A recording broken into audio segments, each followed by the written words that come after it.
toxic relationship atau hubungan beracun.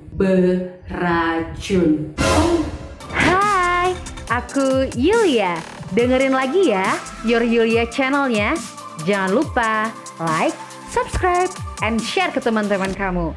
Be good, be smart. Hai, aku Yulia. Makasih ya teman-teman sudah klik untuk nonton YouTube channel aku. Nah, kali ini Yulia mau bicara tentang toxic relationship atau yang bisa juga sih disebut dengan hubungan beracun. Oh, yes teman-teman, yang namanya racun itu tidak baik untuk kita, ya kan? Termasuk hubungan yang beracun. Gimana sih yang dimaksud dengan hubungan yang beracun? Jadi salah satu pasangan kamu atau kamu sendiri bahkan gitu ya, mau suami istri atau pacaran, salah satunya merasa bahwa aku yang paling hebat, aku yang paling berkuasa, dan aku yang berhak untuk menjadi pemimpin di dalam hubungan ini. Sorry teman-teman, itu tentu sangat tidak benar adanya. Mengapa? Karena dalam berhubungan itu, dalam relationship itu dibangun oleh dua orang, bukan satu orang.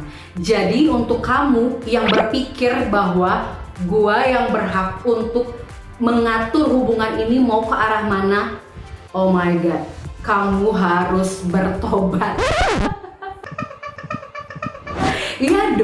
Iya dong teman-teman, harus bertobat karena harus kita sadari itu nggak benar, ya kan? Semuanya itu sebaiknya dikomunikasikan. Contoh untuk toxic relationship ada 3 ya, 3 teman-teman. Ini menurut pendapat aku ya, opini aku. Yang pertama ada silent treatment gitu ya. Yang gimana sih maksudnya? Gini ya teman-teman, kalau dalam hubungan, yang namanya dalam hubungan itu ya, relationship itu gak mungkin kan semuanya mulus kayak jalan tol, lurus, aman, tentram, gak mungkin. Pasti ada percekcokan, pasti ada hal-hal yang gak nyambung gitu ya, gak nyambung. Tapi dalam hal-hal yang gak nyambung tadi malah tidak dikomunikasikan, artinya waktu kamu marah dalam hal-hal yang gak nyambung tadi, kamu memilih untuk diam atau menggunakan silent treatment, maka itu sudah termasuk dalam hubungan yang beracun. Why? Kenapa? Ya, tentu teman-teman, kenapa kayak gitu? Kenapa alasannya? Kenapa? Karena itu gak dewasa, tidak dewasa sama sekali. Kamu bisa pikirkan, masa kamu berharap pasangan kamu punya kekuatan super yang langsung tahu isi kepala kamu apa yang sedang kamu pikirkan? No, gak bisa seperti itu gak dewasa. Segala sesuatunya itu harus dikomunikasikan, dibicarakan. Yang aku tuh gak suka kalau kamu melakukan hal ini terhadap aku gitu, supaya apa? Supaya pasangan kamu tahu dan dia memutuskan untuk berubah. Guys, benar gak sih? Kalau orang nggak tahu dia salah di mana, dia nggak akan bisa berubah. Iya kan? Yes. Gimana kita tahu kita harus berubah di mana kalau kita nggak tahu kesalahan kita apa? Gue harus berubah, gue harus mengubah diri gue, tapi gue nggak tahu apa yang harus diubah. Itu sama saja dengan mengharapkan sesuatu yang nggak akan pernah terjadi. Jadi itu nggak dewasa menurut aku nih. Yang kedua, cheating atau selingkuh. Yes, yang termasuk toxic relationship. Kalau salah satu dari kalian yang sedang dalam relationship gitu ya, berhubungan atau sudah suami istri maupun pacaran, kamu selingkuh.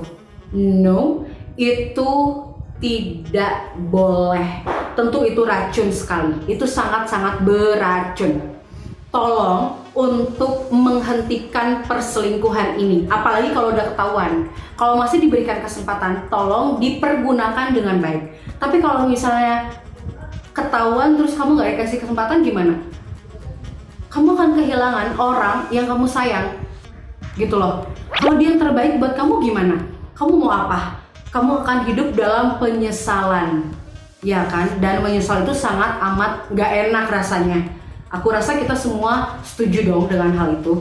Jadi kalau ada hubungan nih, udah berhubungan pacaran atau pernikahan, ada pasangannya, salah satu pasangannya yang berselingkuh, ini termasuk dalam kategori toxic relationship. Tobat. So, yang ketiga, konsil.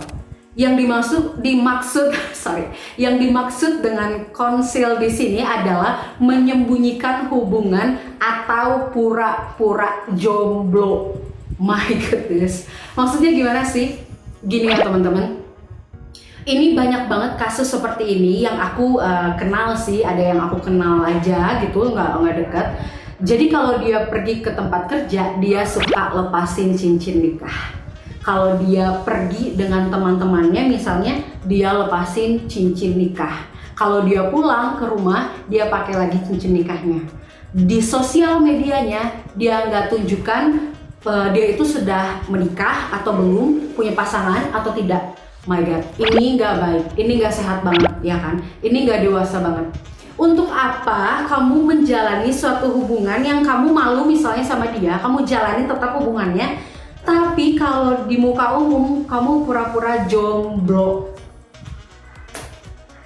Untuk apa gitu kan? Untuk apa kamu jalanin hubungan ini? Buang-buang waktu dong gitu. Kalau memang kamu mau cari orang yang lebih layak menurut kamu, ya sudah, putuskan hubungan kamu yang sekarang, kamu pergi cari lanjutkan hidup kamu, cari siapapun orang yang kamu rasa berhak untuk menemani kamu seumur hidup kamu.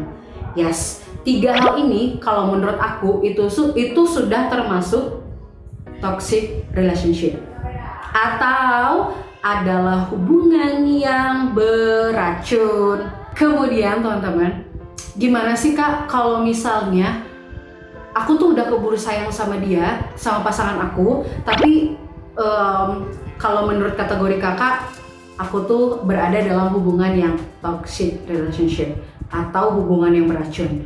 Aku akan kasih 3 lagi cara untuk keluar dari hubungan yang seperti itu, karena kita udah terlanjur sayang gitu kan. Yang pertama, kamu harus introspeksi diri. Periksa, koreksi diri kamu sendiri. Apakah ada yang menyebabkan pasangan kamu berselingkuh? Apakah ada hal yang dari diri kamu ini yang menyebabkan pasangan kamu gak pede dengan kamu? Terus kita usahakan untuk berubah.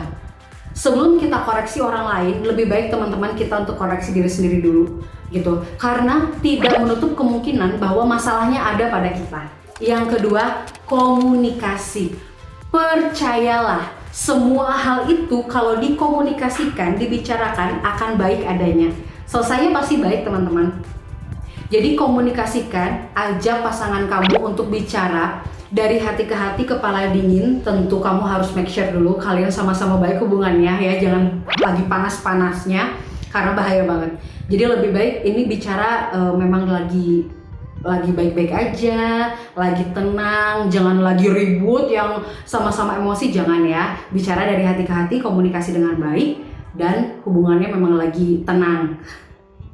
Kemudian yang ketiga, kalau misalnya yang pertama gagal, kamu jalankan atau lakukan, yang kedua gagal lagi, tidak nyambung gitu ya, pemikiran kamu, harapan kamu untuk hubungan kamu nggak nyambung, pasangan kamu nggak dapet, nggak nangkep gitu apa yang kamu pengen.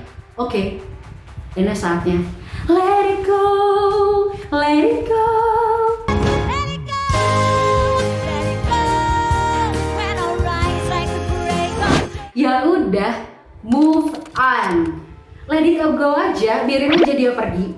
Tinggalkan, bilang sama dia, ngobrol sama dia baik-baik, bilang ini saatnya kita untuk mencari jalan masing-masing demi menyelamatkan masa depan masing-masing juga gitu. Karena kita hidup cuma satu kali, tapi nggak senang, nggak bahagia, sedih banget kan. Kita tuh berharap, kalau gue sih berharap gue bisa senang dan bahagia dengan pasangan gue. Sama kan, kamu juga. Jadi teman-teman, itu dia yang aku rasa, itu menurut aku sih ya, sekali lagi itu menurut aku menjadi pedoman kita untuk kita koreksi diri, kemudian kita komunikasi. Kalau masih nggak bisa, ya udah, let it go, let it go, let it go aja, move on. Oke teman-teman, makasih ya sudah nonton. Sekali lagi, aku juga berterima kasih untuk teman-teman yang sudah subscribe, juga teman-teman yang sudah like, dan teman-teman yang sudah share ke teman-teman kamu yang lain tentang YouTube channel aku. Thank you, God bless, bye.